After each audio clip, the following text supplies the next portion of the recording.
ازيكم يا حبوبات؟ عاملين ايه؟ يا رب تكونوا بالف خير. وحشتوني كتير كتير قد الدنيا كلها، مش متخيلين بجد انتوا وحشاني قد ايه. اسفه ان انا اتاخرت عليكم، بقالي كتير جدا مختفيه، بس كان ظروف غصب عني. بس راجعه لكم بقوه بفيديوهات ان شاء الله هتعجبكم جدا جدا جدا، وحاجات جديده، وهنغير وهنعمل فيديوهات قمر زيكم ان شاء الله. زي ما شفتوا كده من عنوان الفيديو، النهارده مفضلاتي بتاعت السنه كلها للشعر، حاجات حلوه جدا جدا. وبصوا عن ثقه قمر وبتجيب من الاخر مع الشعر.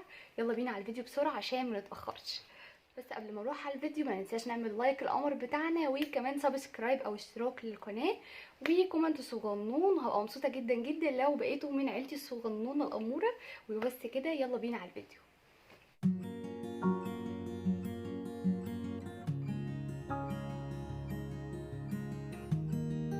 طبعا اللي متابعني عارف ان انا حقل تجارب في كل حاجه، شعر وبشره وجسم وكل حاجه، وبقعد الصراحه اعمل عك كتير في نفسي، بس في الاخر بطلع لكم بالخلاصه والحاجات الحلوه جدا اللي عجبتني في الفيديو عن المنتجات اللي جابت من الاخر مع شعري. طبعا السنه كانت طويله قوي علينا، مش عارفه اكملها السنه دي، يعني الحمد لله والشكر لله. فالتجارب فيها كانت كتيره جدا للشعر. بقى خدوا عندكم بقى كريمات والزيوت وحمامات كريم وحمامات زيت، بس في الاخر ممكن اطلع لكم بحاجه واحده بس هتكون حلوه، هي فعلا اللي هتجيب معاكم من الاخر. ندخل على اول حاجه وهي الشامبو. انا جربت شامبوهات كتيره زي ما انتم عارفين، وارجعوا للفيديوهات القديمه. وبحب اغير كل فتره كده، على اساس ان ما ينفعش انتي تستمري على شامبو واحد بس على طول، لازم كل فتره بنغير الشامبو بتاعنا، دي حاجه معروفه. وبرده اللي متابعني عارف ان انا بحب الشامبوهات اللي هي الطبيه، علشان ما تاذيش شعري، واحافظ على الحاجات اللي انا بعملها اللي هي العنايه بالشعر وكده، وحمامات الزيت حمامات الكريم. فلو استعملنا شامبو مش علاجي هيبوظ كل اللي احنا بنعمله. فالشامبو بتاعي بتاع النهارده هو الشامبو القمر دوت. يا رب تكونوا شايفين اسمه، عدلكم في نور الصباح اهو علشان تبقوا شايفيني كويس. وبرده قولولي لو الخلفيه فيها اي مشاكل، قولولي برده، احب اخد رايكم. ده اسم الشامبو هيفن. تمام، حجمه كبير 250 مللي، هو فعلا قاعد معايا بقاله فتره كبيره جدا، ومطقم مع الطقم بتاعي، فحاجه حلوه قوي. التفاهه مكوناته بقى كتير جدا جدا. طبعا انا اكيد يعني اكيد وانا مش فاكره قوي، بس انا اكيد عامله عنه ريفيو يعني. ده شامبو علاجي ومكوناته كلها طبيعيه كالعاده، يعني ارجان اويل بقى، على حاجات كتيره، زيت الزيتون والجوجوبا اويل، وحاجات كتيره كتيره كتيره يعني. بصوا كل الرغي ده المكونات بتاعته. تمام، هو سعره انا مش هفتكره لان هو بقاله فتره كبيره عندي. بستعمل بامب صغنونه جدا منه، بتكفي شعري لان انا شعري مش طويل. ف الشامبوهات العلاجيه دي بجد بتحافظ فعلا على الشعر، وده انا يعني جربته، ومع الوقت فعلا حسيت بكده. فما بقتش اجيب ناحيه شعري خالص الشامبوهات اللي هي في السوق دي، اللي هي الحاجات اللي احنا عارفينها من غير ما نذكر اسمائها وتزعل مننا وكده.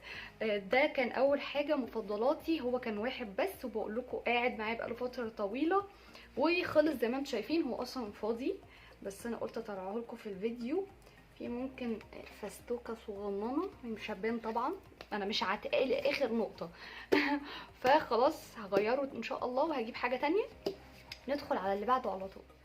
طبعا المنتج اللي هو برضو بيجيب من الاخر مع الشعر، ولازم نهتم ان احنا يبقى فيه لوشن او لسيون للشعر علشان الانبات، وعلشان نحافظ حتى على النتيجة بتاعت شعرنا. يعني حتى لو شعرك كويس لازم برضو تحافظي على المستوى اللي انت فيه وتحسنيه للاحسن كمان.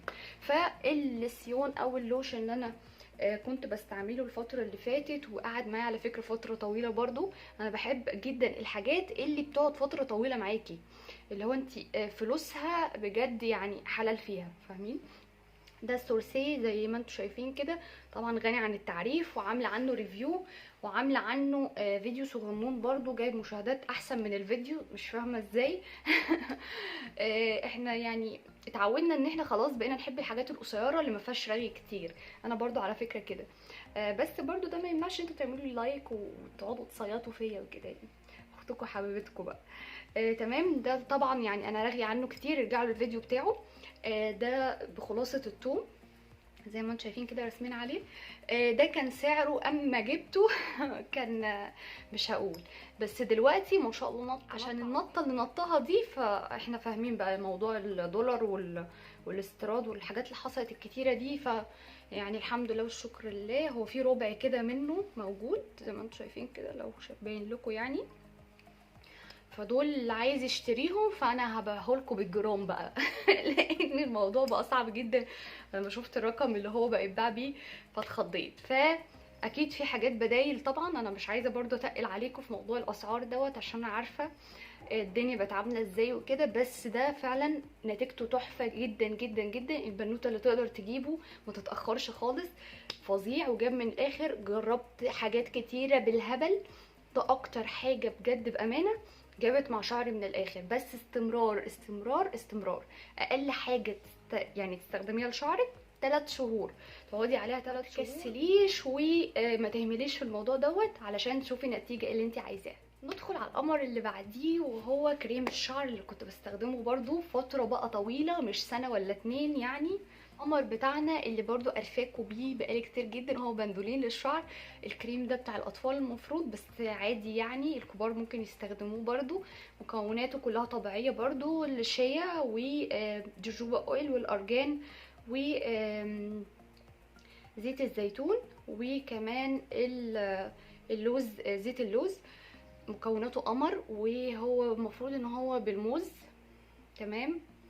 ايه تاني وخالي من المواد الضاره. دي اهم حاجه اصلا في اي حاجه بتستخدميها لشعرك، نمبر 1. وركزي جدا على نمبر 1 ده، ان الحاجه تبقى خاليه من اي مواد ضاره اللي هي السيليكون والبارابين والحاجات اللي هي دي اللي احنا متعودين عليها.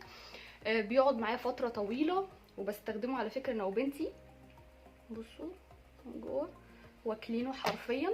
سعره يعني اخر حاجه كنت جايباه بحاجه و80 تقريبا، برضو غلي سيكا، بس على فكره حلال فيه الفلوس.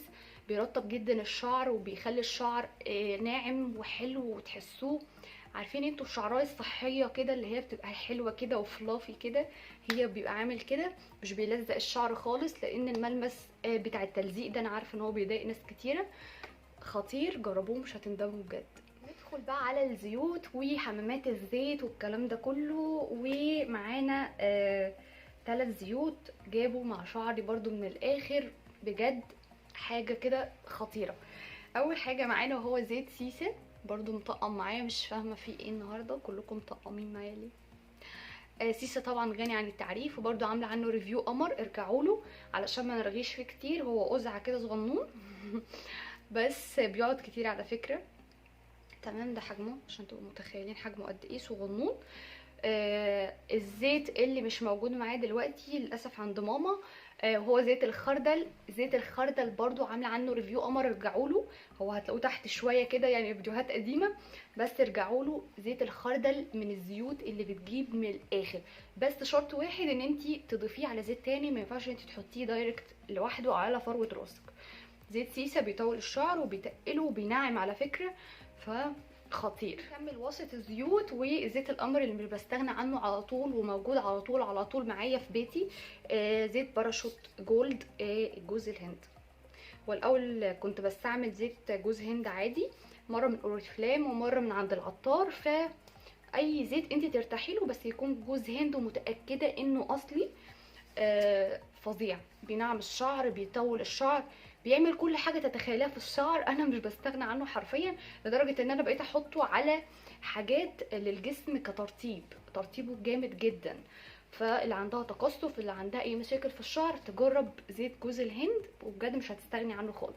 حمامات الكريم بقى، وانا جربت كميه حمامات كريم، غالي رخيص كل حاجه تتوقعوها. عايزه اقول لكم ان واحد بس هو اللي فاز في كل هذه الخناقات مع حمامات الكريم التانيين. بس للاسف انا خلصان من عندي، فهحط لكم صورته على الشاشه. وبجيبه اكياس مش بجيبه بطرمانات. في حد كان اقترح عليا وقال لي ان العلبه بتاعته مش الافكت بتاعها مش زي الاكياس، سبحان الله. ففعلا سمعت الكلام، هو ما جربتش اصلا العلبه بتاعته، قلت ما جازفش يعني، بدل مرتاحه على الاكياس خلاص نكمل مع الاكياس بقيه حياتنا، ما عنديش مشكله. فبجيب منه كميه الصراحه بخليها عندي. خطير خطير خطير، بيخلي الشعرايه حرفيا بيخلي الشعرايه حرير. يعني انتوا هتجربوا الحمام الكريم ده مش هتصدقوا نفسكم من حلاوه شعركم. بس هسيب لكم صورته على الشاشه، اللون البينك مش اللون الجراي. وندخل على اللي بعده على طول على فقره الاونلاين. واما كان الواحد مهبول بالشراء الاونلاين، جربت البرفيوم ده للشعر. تمام. ساعات كده شعرنا بيبقى عايز ريفرش كده ان انت تطري عليه. فدي منتجات طبيعيه يعني. ستور اسمه ايما ستور، بيعمل حاجات هاند ميد كده للشعر، شامبوهات وحاجات كتيره جدا جدا. برضو كنت طلعت اتكلمت عنه قبل كده. مكوناته ارجان اويل، كوكونات اويل اند جوجوبا اويل وفري كحول. فحلو جدا وريحته على فكره قمر جدا يعني. الزيوت عامله شغل جوه. بدي واحد بامب كده فس على شعري وهو ناشف وهو مبلول، مش مشكله عادي مفيش مشكله. بيدي ريحه حلوه وطراوه كده للشعر. مش فاكره سعره، انا سوري ان انا في حاجات كتيره مش فاكره سعرها لان هي عندي بقالها فتره، اسفه جدا. لمحبي الشعر الكيرلي، عندي بنتي قرفاني بالشعر الكيرلي الصراحه. ربنا يحفظها يا رب. ف ده بليس طبعا معروف برضو ومشهور. حلو جدا جدا جدا للشعر الكيرلي. حجمه كبير، بيقعد كتير فعلا. سعره على ما اتذكر يعني مش فاكره، مش عايزه افتي والله بس انا بنسى جدا. ممكن يكون في رينج حاجه و40 حاجه، فاهمين انتوا يعني. مش هيعدي 50 جنيه. وحجمه كبير يعني هيقعد معاكم كتير جدا. 450 جرام. ومكوناته زبدة شيا وفيتامين ه وجليسرين. تمام. وكبلك بقى طريقة الاستخدام يعني وكده كده كده بس كده. فده حلو جدا جدا برضو من الحاجات اللي رشحها للشعر الكيرلي. ندخل بقى على الكبسولات او الفيتامين بتاع الشعر. يعني انا برضو يعني مش قادره اقول لكم، عايزه اوصف لكم وصف دقيق للي انا بعمله في حياتي. يعني انا ضاع مني ثروه هائله في الفيتامينات بتاعه الشعر بس. كتجارب وكاستمرار وكخراب بيوت. يعني بيرفكتيل جربت. حاجات كتيره جدا جدا يعني ممكن ما افتكرش اساميها دلوقتي. بس يعني ايام الرخص كانوا هم غاليين جدا، انتوا متخيلين؟ يعني كان اللي ب700 واللي ب600 واللي مش عارف ايه. لا لا بجد انا لو جمعت كل الفلوس اللي انا صرفتها على الفيتامينات بس في الشعر انا هبني بيت. يعني اقل ما يقال هبني بيت او هجيب عربيه حلوه يعني. فاخر حاجه عشان ما اطولش عليكم، جربتها بقالي كذا شهر وباكد برضو على كذا شهر دي، وفعلا شفت منه نتيجه حلوه جدا ما شاء الله. وهو الفيتامين ده. انت فين اسمك؟ نجيبه الناحيه دي احسن يا حبيبي. اوكي، هي الاسم هيبقى متشقلب فهقول لكم اسمه. هو اسمه بايون جولد. 10,000 مايكرو جرام. تمام. مكتوب عليه مكمل غذائي و30 قرص. هو انا كان مكتوب لي الدكتوره يعني كانت قايله لي ان انا اخد منه 2 في اليوم، واحد الصبح وواحد بالليل. بس اما بلاقيه خلاص قرب يخلص وانا مش بلاقيه في اي مكان، فبضطر ان انا اخد واحده بس في اليوم لحد اما اطمن ان بقى عندي علبه تانية وارجع اخد 2 في اليوم. طبعا برضو معروف عن الفيتامينات ان هي بتستخدميها اقل حاجه 3 شهور، وبعد ال3 شهور بتوقفي تدي لجسمك فرصه ان هو يتنفس، وبعدين بترجعي تديله فيتامينات تاني وتقرفيه في عيشته وكده. الفيتامين ده جامد جدا جدا جدا، وعلى فكره مش معدي ال100 جنيه. فحاجه قمر، جبت لكم حاجه رخيصه اهيت اخيرا. فحلوه قوي قوي بجد، رشحه لكم. وبس كده اخر حاجه معانا، وهي حاجه كده تركه كده على السريع قلت هقولها لكم على الشعر، وهو الفازلين. عشان الفازلين عليه كلام كتير جدا على الشعر، وان لا ما تستخدموهوش على فروه الراس والكلام ده كله. هذا صحيح. الفازلين بتستخدميه للاطراف المتقصفه، وبيتحط على الاطراف. يعني كلامي واضح، على الاطراف. تاخدي حته صغنونه على بطن ايدك وبندهنه، يعني بنخليه يطرى شويه كده على ايدينا، وبعدين بنحطه على اطراف الشعر بالراحه. لو البنوته بتاعتك اطراف شعرها متقصفه، شعرك بايظ من السشوار مكوى الكلام ده كله، بس مش كميه كبيره علشان ما يلزقش شعرك ويخلي شكله مش لطيف وترجعوا تقولوا رحاب اللي قالت ورحاب اللي عادت. ف انا بحبكم جدا جدا جدا، وحشتوني بجد بجد. عايزه بقى اشوف وحشتوني بتاعتكم عامله ازاي او وحشتينا.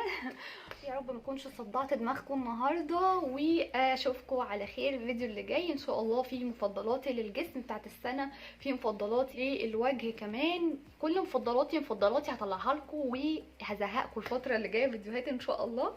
وبس كده يا حبوبات، ده كان فيديو النهارده، يا رب يكون عجبكم. ما تنسوش تشجعوني باللايك وكمان سبسكرايب او اشتراك في القناه، وهبقى مبسوطه جدا جدا لو بقيتوا من عيلتي الصغنونه الاموره. وبس كده، اشوفكم على الف خير الفيديو اللي جاي. باي باي.